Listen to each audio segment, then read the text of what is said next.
Good morning. Welcome back to Chef Tofik channel. Walk with Chef Tofik.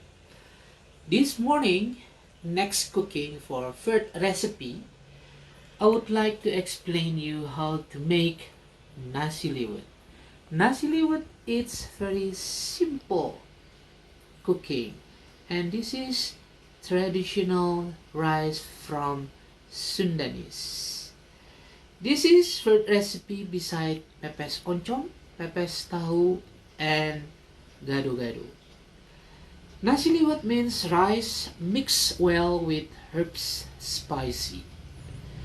Tastes are yummy, less than salt, and optionally adding with small red chili pepper. Cooking method of nasi liwet is boiling into the rice cooker. Now stay tuned and let me show you for ingredients of nasi liwet.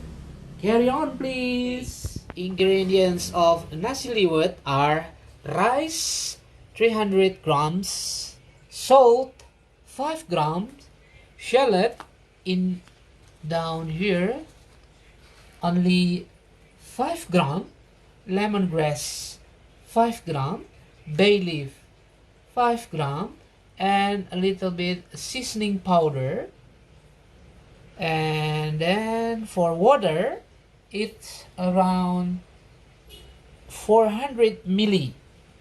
And cooking into the rice cooker with boiling method. That's all. We are cooking into kitchen. Carry on please.